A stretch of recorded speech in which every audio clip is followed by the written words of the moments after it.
Welcome, everyone. This is Coaching in Session. My name is Michael Rearden, and I will be your mindset coach today. And today we're going to be talking about primary negative emotions, because if you know anything about me, right, I don't believe in this whole emotional intelligence stuff that we have to teach our kids and that adults have to catch up to, and then the whole world just fixes itself. That's a load of BS, number one. Number two, we're going to be talking about the negative emotions today, understanding them, working through them. And then at that point, you're going to be ready to handle anything that can come your way. That is going to leave you better equipped than any emotional or EQ class or course or workshop or adding it to the system is going to fix. Because it's not so much about learning about our emotions and being able to express our emotions. It's when we have those primary negative emotions, what do? Because if we look at people, when they get depressed, they just eat a bunch of ice cream. They don't want to do anything. So the emotion is not so much as the behavior to what we do about it. Because even if you're depressed, talking to someone might not fix it. So if talking is not the answer, then what is the answer? We have to know what that emotion is for us. All right. Is that emotional intelligence? No. Because emotional intelligence is, again, that aspect that I don't want to say hate, but it's on the border. You're just like, you should be able to talk and express your emotions. And I know the whole society of men are supposed to, keep their emotions inside. And I mean, if you listen to the podcast, I'm very open about my life and sharing with everyone what I do and how I do it. It's not me hiding my emotions or expressing my emotions. You might see me, I guess, a little bit fired up sometimes and maybe a little bit under the weather sometimes. But guess what? We still show up. And there's a difference between what a man is and then what a man should be doing. Because yes, a man is human and he needs to have emotions and he needs to be able to control those emotions. But there it is. How do you control those emotions? Not show them, just how do you control them? So if you need to cry for boys. Cool. Don't cry over women. If you need to be angry, right? Go do some MMA, do some boxing, kickboxing, whatever. Go to the gym. Learn your release. What is that for you? Sometimes people, they just get, I don't know how to do the release. I don't know the fix. Because the fix is not always talking to a therapist. I've talked to clients who have went to therapists and they have always come back to me and they said the same thing. I'm just talking about my emotions. We're not going nowhere. People who come to me, they want results. So it's a big difference from sitting there, talking about it, and then taking action. Action is key, not just sitting there and talking about it. Emotional intelligence, if you look at the whole definition, if you go back to the podcast where I was talking about emotional intelligence, and I give all the examples of what emotional intelligence is, there's a difference between action and then understanding and feeling, all right? There's a huge difference there. There's a difference between someone seeing a therapist and someone going and getting a life coach. People who have had therapists that have switched to life coaches typically say, this is so much better. Not throwing therapists under the bus. They have a job to do, right? Talking about other people's emotions, allowing the other person to talk about their emotions. And hey, some people need that. Some people need that air. Some people need that release of, I just need to talk about this emotion. I just need to talk to someone about it. Very feminine energy. But hey, right? Men today want to be feminine. And we're going to be talking about that probably next episode because we had a little issue. And I'm not going to talk about the issue, but I want to talk about today's blog. I want to talk about today's blog and what we're going to be talking about. We're going to be talking about the list of major negative emotions. The way I wrote the blog is I label all of the major negative emotions. And then from there, I do a breakdown. Now, here's what we're going to do in the episode. So we're all on the same page. I'm going to define and read all of the negative primary emotions. And then one by one, we're going to go through them. And I'm going to give an example, maybe two examples of what a person can do if they're feeling that way. Now, just because you're feeling this way, it doesn't mean that you are in the wrong. It doesn't mean that you need to stop feeling that way. If you're sad, there could be a good reason you're sad. Maybe your dog died. Maybe a family member passed away. So that's going to make you sad, right? You just lost a piece of you. Tears can come, depression can follow, maybe a little bit of anger. But from there, what do? Do you understand the next step after you're done feeling that emotion? Because remember, emotions last 90 seconds. And if we allow an emotion to last longer than 90 seconds, that's on us. So let's get into that blog right now and then start to break down all of the different primary negative emotions. All right, everyone, if you're new to the channel, make sure to like, comment, and subscribe, and to share this video and our audio to help build a community of like-minded individuals. And that is going to be with a growth mindset. And today we're going to be talking about these negative emotions. Now, these negative emotions are going to be one of those things that people are going to be like, oh, you need to not feel anything negative. You should always be happy. That's not realistic. I live in the real world. We don't live in fantasy world over here in Reven Concepts. We're going to tell you the truth. We're going to tell you how it is. If you're not showing up, there's an aspect to what you're doing that needs to be tweaked so you can show up better in your day. If something is not working and it's broken, we need to fix it. How can we fix it together? It's important that we understand that. So one of the biggest emotions that we're going to be dealing with is going to be anger. Now, anger is a strong feeling of displeasure and is usually represented as a violent or threatening appearance or behavior. You can also be frustrated when you're angry. Anger is one of those things where it's like you want to ball up your fist and punch a wall. Or maybe you're angry at a person and you want to tell them what it is. You want to say, you know what, mister? You know what, lady? I'm not happy with you. And that's what you do, right? Sometimes we allow that anger to express itself in a way that's not conducive for us to really make some strides into our life. Because when we have anger toward a person, it doesn't bring us anything. It doesn't. Maybe even if you bring it all the way to revenge, it still does not bring you anything. Maybe a little bit of satisfaction knowing that you beat the person up or something. I mean, maybe the person had it coming, right? So now you feel a sense of joy and pleasure. But for most people, that anger is left there to stew and there's no action taken. So that anger, you just ruminate on it again and again and again. However, there can be release, right? Action is the release for anger. So if you just sit in that anger, you're just angry, you're just like, just in that negative vibe, it is because you don't have the action necessary to get rid of the anger. Now, for me, when I was angry a lot, when I was in high school and in college, because, you're just angry at things. You're just angry at people. You have a different type of mindset. Today, I could be angry at a person for maybe a couple hours. I have learned how to forgive very quickly. Now, just because I forgive you, it doesn't mean I forgot. It's not water under the bridge anymore. There is still a bridge there unless I blow it up, or the bridge is now run dry. There is no water under the bridge. So depending on the situation, fool me once, shame on you, fool me twice, it won't be fooled again. So I typically allow people one chance. That's it. Why would I have someone in my life who continually angers me? Unless it's my kid. Kids are always going to push your buttons. And guess what? As a parent, that's part of the job description. For example, if you work retail around the holiday times, it's a part of your job description to deal with maybe stuck-up customers. Not saying that it's a good thing, but it's something that you have to learn. So yeah, maybe at work you can't just punch them in the face, take action there. But maybe after work, you go to the gym, maybe go boxing, maybe go running, do something. Now, it doesn't even have to be physical activity. You can clean. I guess that's physical.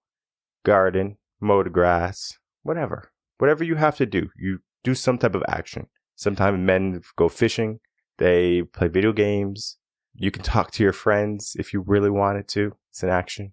So figuring out what you need to do to de-escalate that anger. And then ask yourself, is it healthy?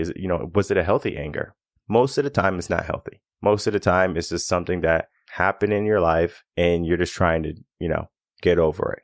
Depends on how you do things. I recommend don't allow anger to be there. Now we get into the frustration part. Now, frustration, we talked about it a little bit, is a sense of state of insecurity or dissatisfaction from unresolved problems or unresolved needs. You can be frustrated if things don't go your way. You can be frustrated if someone's not on time, things don't happen according to plan. Maybe, you're just driving and someone just keeps, honking at you or flashing their high beams at you, right? You can become frustrated because of an action of another person or an inaction of another person.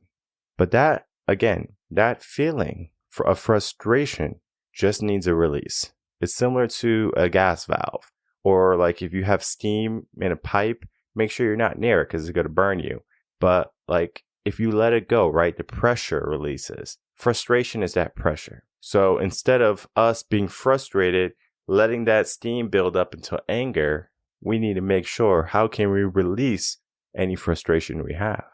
I'm sure people who are my adult people, you probably heard about the concept of a sexual release, right? Or you're sexually frustrated. It's the thing, right? You are just like, oh, I have to get this release. I have to get this out of me, right? That pressure has built up enough. And at that point, once you get your relief, you're like, I feel good.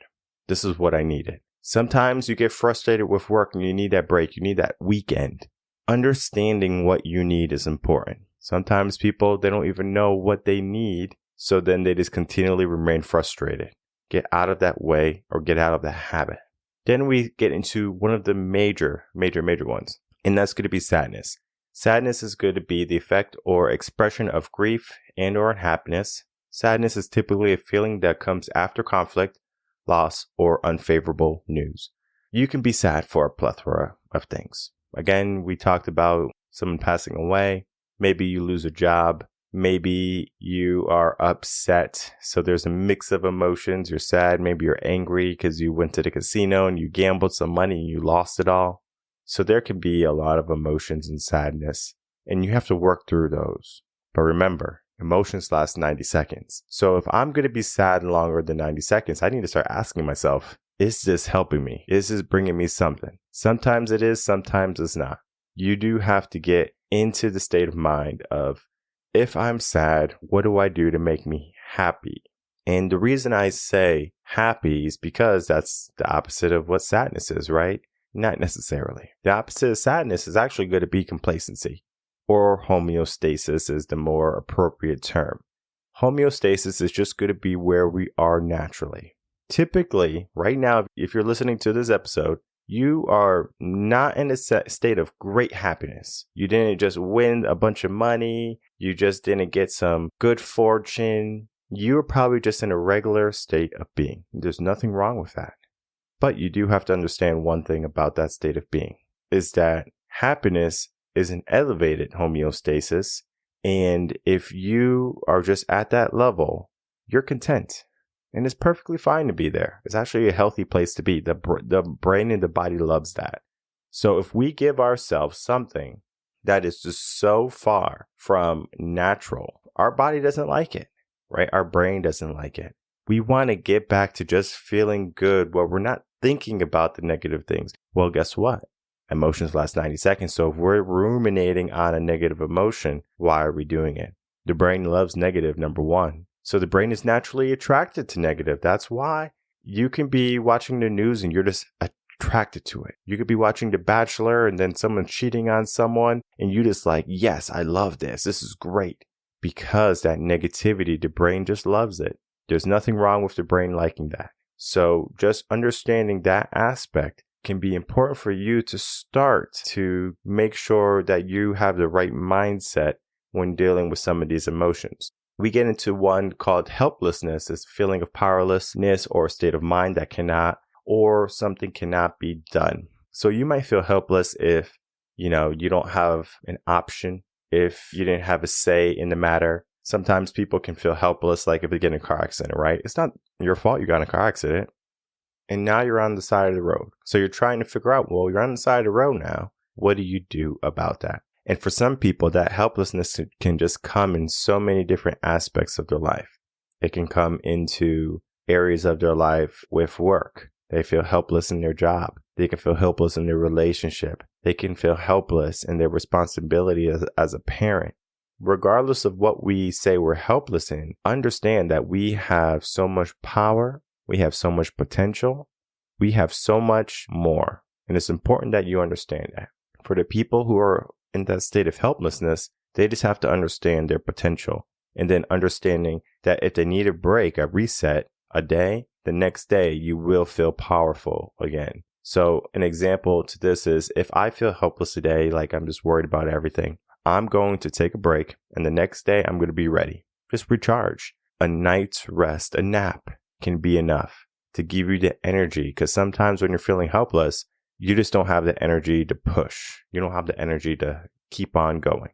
Then we get into fears, one of the biggest ones, right? FOMO, the fear of missing out. All of the things that come with fear are just something that we created.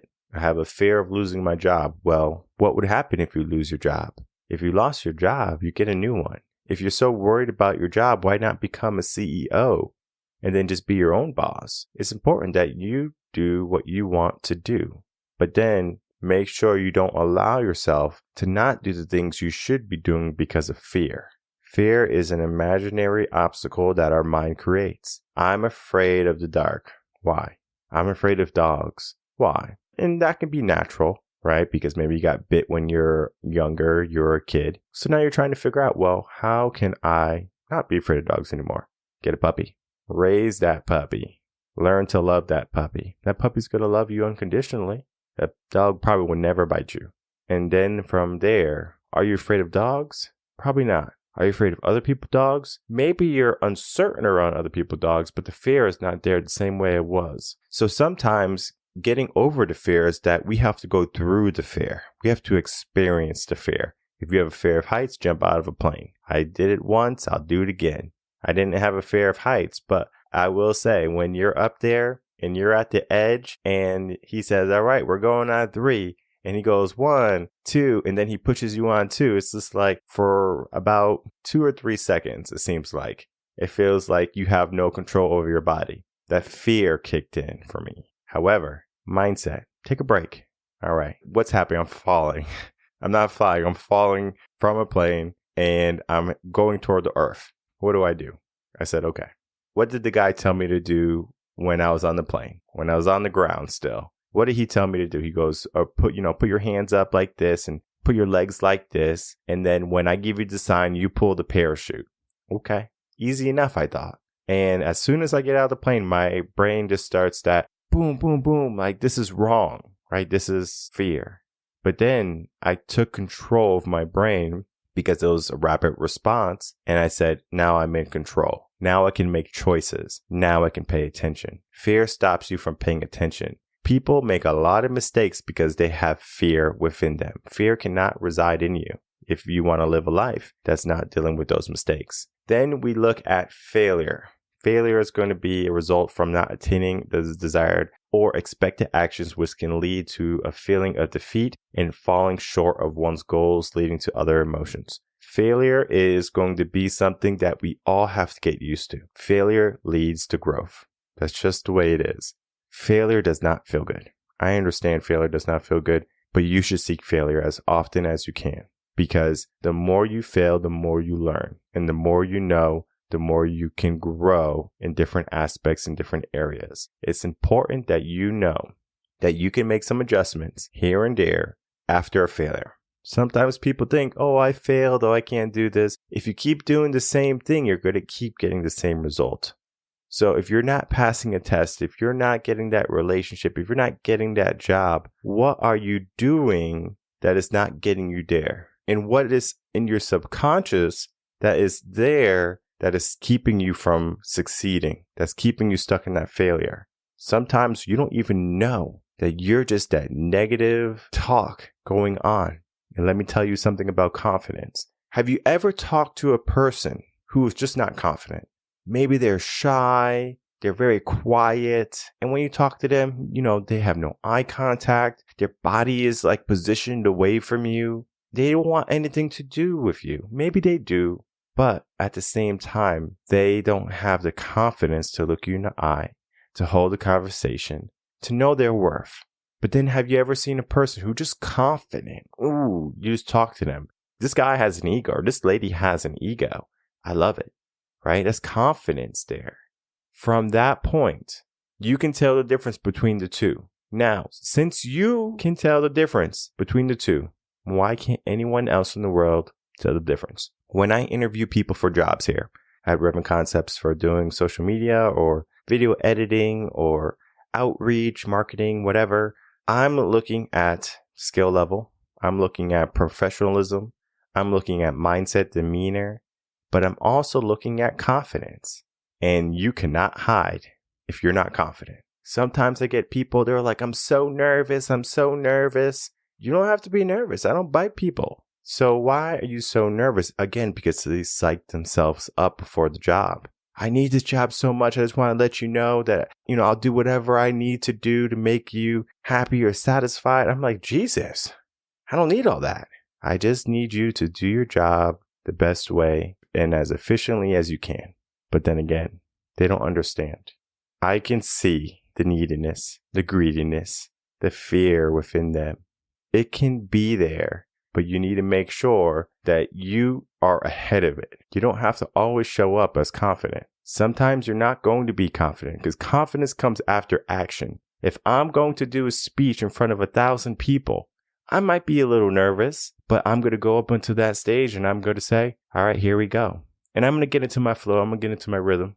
After about 5 minutes and nothing happened to me, I didn't die. My brain is going to say, well, I guess everything's okay.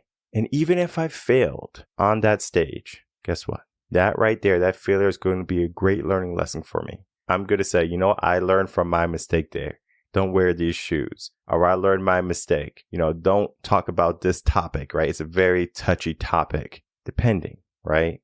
I'm not trying to be a people pleaser. I'm just trying to make sure I'm giving my message in a succinct and in a structured way. That's what I want to do. So then we looked at fear, failure, guilt. Now is the idea of feeling responsible for a wrongful doing of a failure. So you might feel guilty because something happened. You're guilty because your cat ran away because you left the door open.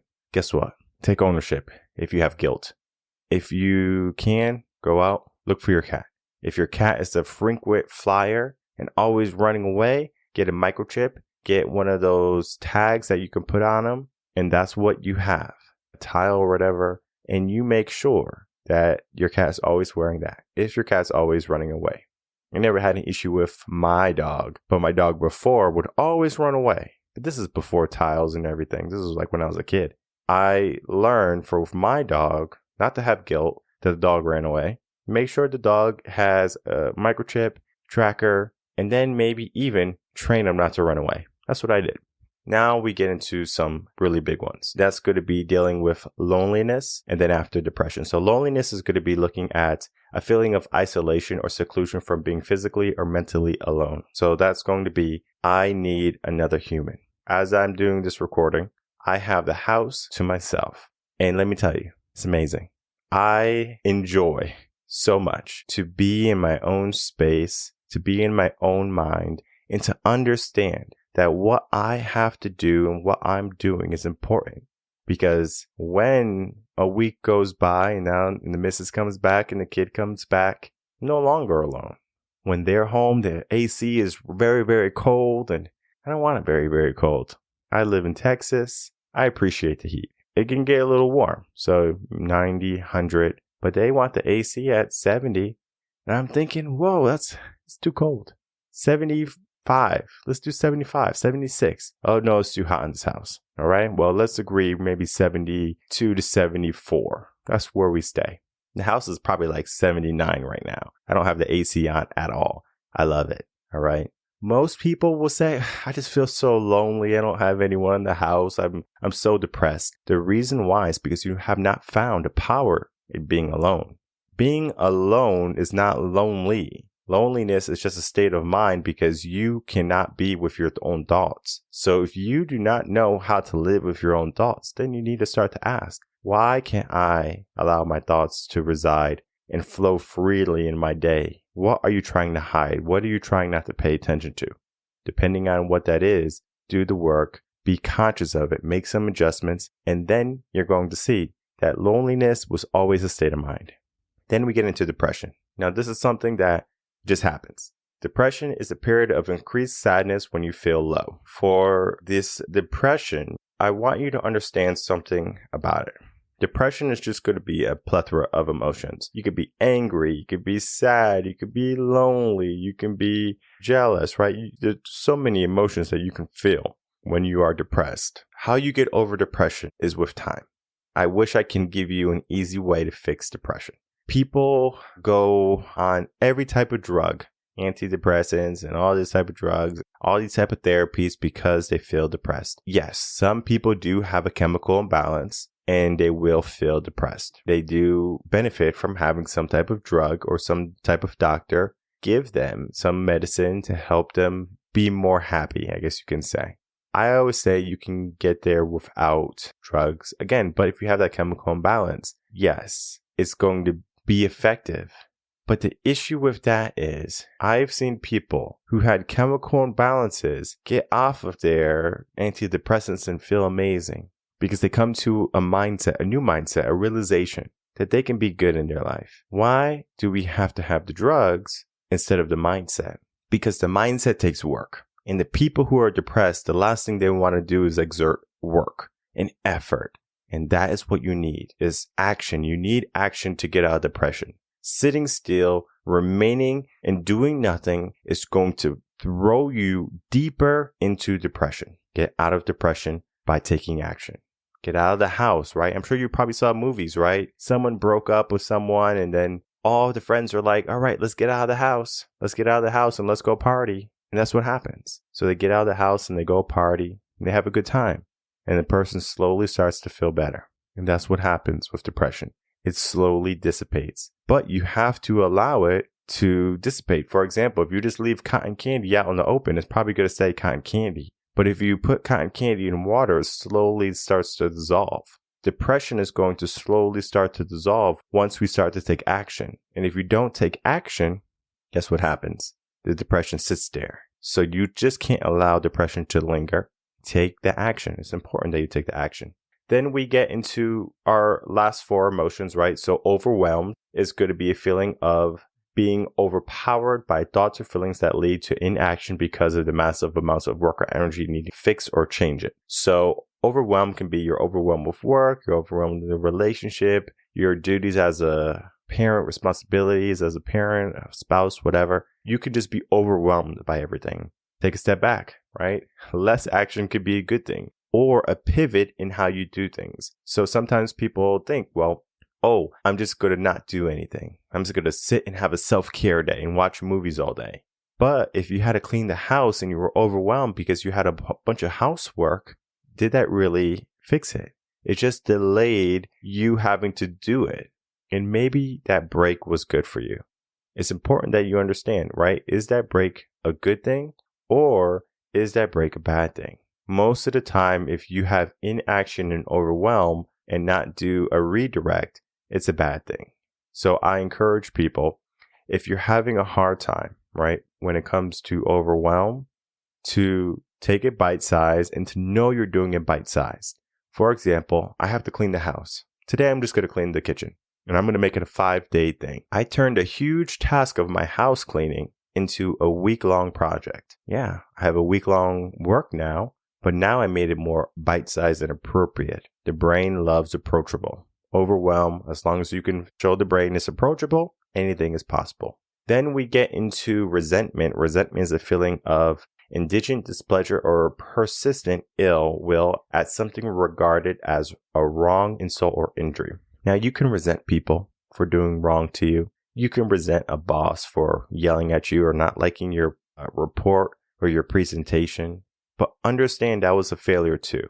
And then you grow from it. Holding on to resentment is the same thing as holding on to anger. It has no purpose, especially today in our world. So don't resent others. Learn how you can make your life better from any setbacks or mistakes. And then from there, if you keep having the same type of emotion come up, do some deep introspection looking if you're in the right area. Because if you're in the wrong area, you're going to always keep getting into that way of thinking, that wavelength. Then we get into the last two, inadequacy and jealousy. Inadequacy is a feeling of not feeling enough or adequate in any presented role.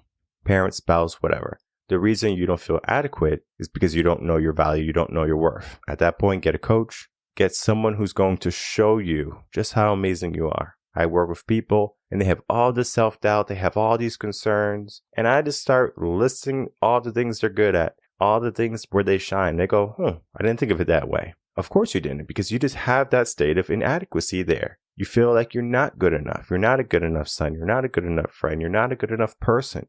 And I'm here to tell you that you are. Now, there's going to be some areas you might have to do some work. We all can benefit from a little bit of work in some areas. But most of the areas that we shine, we don't even have a light on it to see how good we are in it. And it's important that we know that. And then our last one is going to be jealousy. Jealousy is another prominent negative emotion that can be a mix of different ones. You could be jealous of your spouse's former partner. Maybe you're jealous of a friend who got a new car, or jealous of a coworker who got a promotion before you. Understand that jealousy is not bringing you anything but dissatisfaction and displeasure and disappointment. Why not use that moment right there and say, you know what? You had a relationship before ours. That's to be expected. But now I know that I have you, right? That's just a relationship. Maybe in the job, someone got a promotion before you. They were a great fit for that job. That role right there they're going to kill it. They're going to do a fantastic job in there. I would have did a fantastic job too, but I know they would do a great job just as much. I'm proud of them. Then you start to think, I didn't get that promotion. What is next in line? What other projects can I do? And it doesn't just have to be at that workplace. Heck, you can do other job applications, and you just don't do other job applications because you're upset and got jealous. All right. You do it because you're like, now I see what this company stands for. Now I have a little bit more direction in where I want to go. We use what we get. We use what we get. And once you can accumulate everything that you got, you're going to find that you're making so much more progress in all aspects of your life. These primary negative emotions, there's a lot of them, but we do have to know how to go through them. All right. That was a mouthful of content of talking about all the primary negative emotions and going through them and giving a couple of examples. These negative emotions are something that people are just going to have to work through, deal with, and it's not going to be easy all the time. Sometimes it's going to be something that they're like, how do I get through this? And I always encourage people, get someone, get a coach, get a guide, get a mentor, get a therapist, get a psychologist, get someone, an accountability partner, whatever, to be there with you to hold the space in wherever you are. Now, I always say, if you're a man, you should be speaking with other men. And if you're a woman, you can speak with either or. The reason I say that is because typically a man does not have a woman figure besides their mom, maybe their grandmother in their life. So what they do is they feel like they can use their wife as that person, as, okay, I'm going to talk to her about, these emotions. And yes, I'm not saying that you can't talk about your emotions with your wife. I'm not saying that. There's a certain level your wife can take.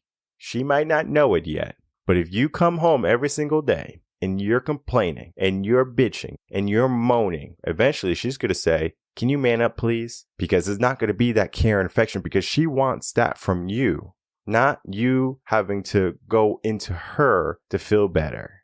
It's a matter of time. The same thing as, gender roles. Men protect and provide. Women are the caregivers and the nurturers, right? And if you have a family, right, she's going to be tapped out with her job, maybe if she's working, and then tapped out with the kids. You have to be self-sufficient. You have to hold down the fort. You have to be that strong individual when times are hard, because she's going to be looking at you for support. And if you break down, and when she's broken down, she's going to feel lost. And that's the last thing you want your woman to feel. So there's just so many emotions and there's so many ways to do it. If you are a guy and you want to go see a woman therapist, that's fine, right? Just someone who's not your wife. You can talk to your mom. That's a great person to speak with. She's always going to have your back, always support you. Siblings could probably work. If you have friends, again, guys typically don't have a bunch of girlfriends. It's just something that your wife's probably not going to allow openly unless you have a modern relationship. That's fine. I can have women acquaintances, but I don't have girls just texting my phone all the time saying, hey, how you doing, Michael? I miss you and stuff like that. My wife would give me dirty looks. Oh, she misses you, huh? This could be one of those arguments you're not going to win. So I always tell men, get another guy. You can talk to your mom, you can talk to your friend or something like that. Again, this could probably be a guy friend. Girls, you could talk to anyone. You shouldn't be talking to guys in the same regard to your husband. And I understand. Guys are going to be maybe more open to you, talking to guys, being in that type of relationship. It depends on the person. So I'm not going to just sit here and say, girls, you can't have guy friends. Guys, you can't have girlfriends. You can have whatever you want. But if you're in a relationship and your relationship is struggling or it's hurting because of always arguments of, oh, I think you're cheating and things like that, well, you're giving the other person a reason to be insecure. So it's sometimes easier just to say, you know what? I'm not going to give them any ammunition, is what I call it. You just say, this is what I'm going to do. And from there, you just know your schedule, you know their schedule, and you live life. If you see a woman that you like, you can say, excuse me, ma'am, I think you look amazing today. I just want to let you know. You didn't get her number. You didn't sleep with her. There's nothing negative there. If your wife's right next to you, she's going to give you dirty looks, because I would probably say that after you said that to that lady, like a little tip would be, like lean over to your wife, maybe grab her hand and say, but she has nothing on you. Something like that, right? You just, again, this is not a relationship episode. This is an episode talking about a list of major negative emotions and then learning how to get through them. And if you are having a hard time, and I know this is a long one today, I know, we have to do the best we can with these emotions. How do we show up with these emotions? We take action. We make sure that just because we have these emotions, it doesn't mean we're in a bad place. It doesn't mean we're bad people. It doesn't mean we're doing something wrong. Always understand that you can make some adjustments. And that means if you're dealing with these negative emotions and you need some help and you need to make some changes, make those changes. Don't be afraid to make them. Don't wait to make them. Make them. It's important that you make those changes as soon as possible, because from there, you're going to find that you're going to be so much better off. Don't stay in negativity. Get out of it. Get into positivity. It's not about finding happiness. Happiness, again, is just one of those things that we tell ourselves so we can look toward it. Negativities are always going to push us more than a positivity. So if you associate pain with action, that's going to get you to take more action than if you associate action with just pleasure. If you don't believe that is true, ask yourself why you procrastinate. Procrastination is just fear and pleasure mixed together. And these negative emotions are just a mix of emotions that don't bring about some things in your life. So it's important that you know what you have to do, how to do it, and then you make some changes, you make some adjustments. Important that you know how to make those adjustments. All right. Long one, I know. Put it in the books. All right. It can't be too long. But I do want you to work through these emotions, to understand these emotions. You don't have to talk to people about every single emotion you feel. The only thing you have to do is understand them. And once you understand them, then you can figure out what works for you. And once you figure out what works for you, you just mimic that every single time it shows up. Sometimes you might have to make a modification or do a pivot, but you're going to see that you're always going to come out in a better place and be in a better state of mind. My name is Michael Rearden. I'm a mindset coach. If you have any questions, you can email me coachinginsession@gmail.com, and I will see everyone on the next episode of Coaching in Session. Until then, everyone take care.